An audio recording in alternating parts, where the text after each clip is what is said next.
I wanted to acknowledge the real challenge that presents itself when we are thinking about investing in ourselves through reaching out for support, through engaging with resources that we feel are going to progress our personal development, support our healing journey, contribute towards skill development that's going to enhance our well-being. And that process of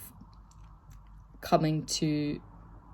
know and understand your situation enough to recognize that there is a need for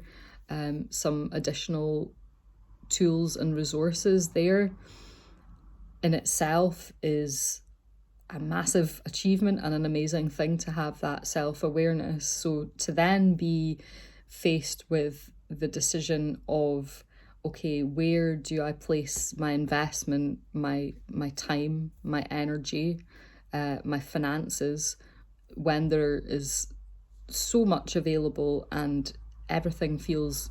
quite saturated at times with all of these opportunities and offers coming left, right, and centre.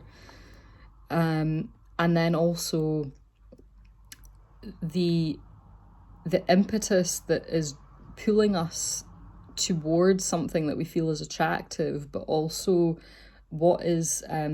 driving us away or causing us to feel like that is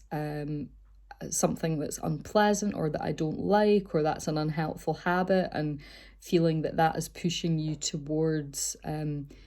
new skills or new ways of seeing and framing things. So there's that driver there.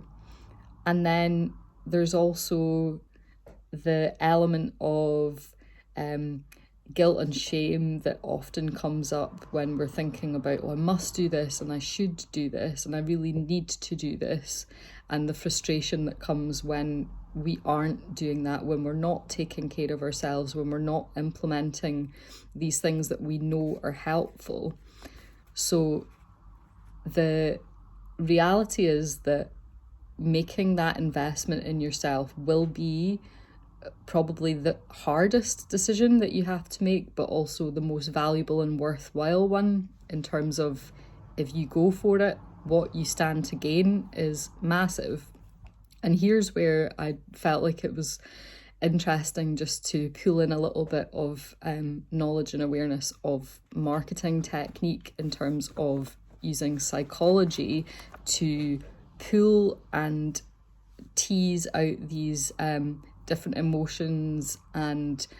responses in us. And I'm sure we've all interacted at some point with a piece of copy writing or video or content that is offering something amazing, and it's highlighting and resonating with you on speaking to your pain points or the things that you're struggling with. And then it proceeds to offer the solution or the opportunity for you to move past those blocks if you engage with this specific program or method.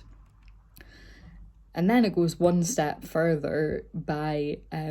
tapping into that shame and guilt piece, by highlighting the things that you stand to lose if you don't grab this opportunity with both hands now. And this is the bit that makes me feel inside, because the feelings that stimulates have a place and are valid for you in terms of your awareness to be able to create, as I said, impetus towards something and feel like that is going to be potentially the thing that adds weight to your decision to make an investment in yourself. But then thinking about where Voicework sits and other complementary practices that kind of sit alongside that in terms of personal development and well-being,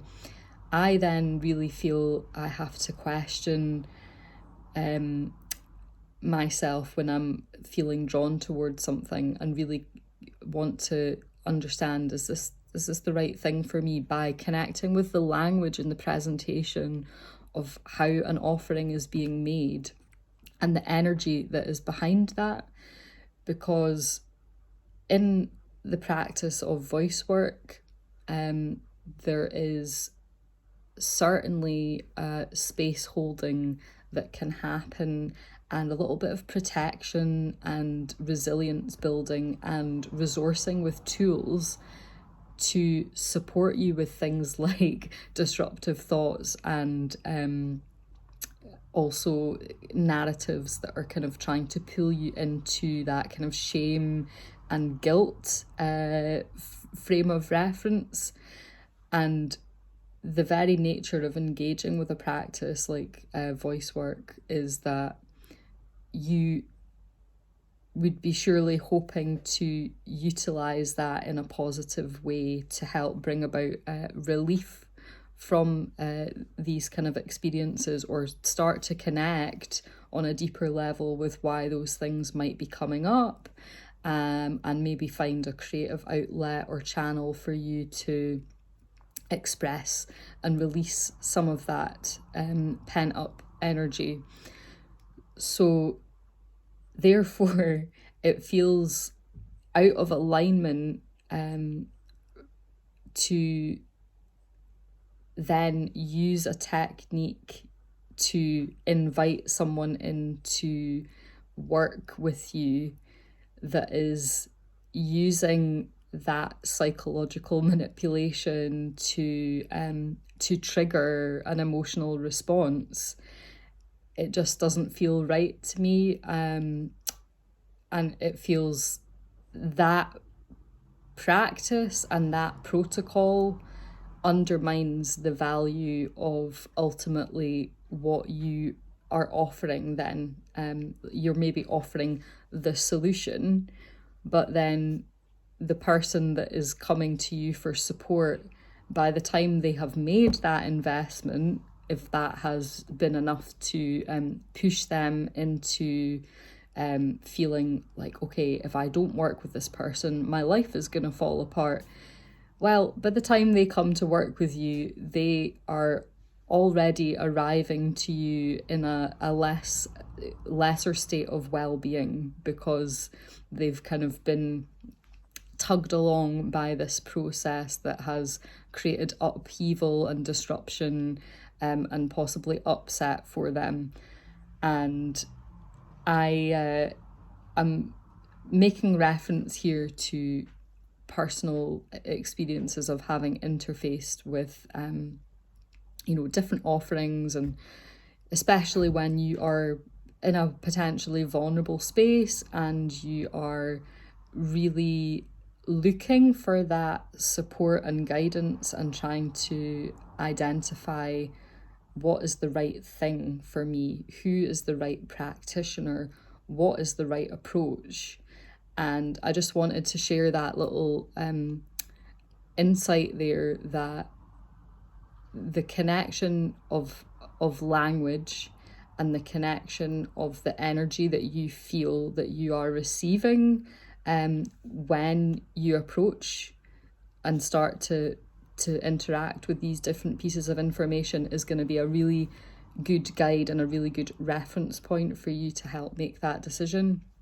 So a little side topic today on the voice work stuff, but ultimately just talking about communication style here, and also that trusting and that instinctual, intuitive hit that you get when you engage with someone's work, and it speaks to you or it doesn't speak to you. But then as you are thinking about making potentially a big investment of time, energy, money, which are resources that are finite, then how do you help to determine whether that is the right thing for you or not? Think about the way that it feels for you to go through that transactional process, because that in itself is a reflection of how space is going to be held for you in a session.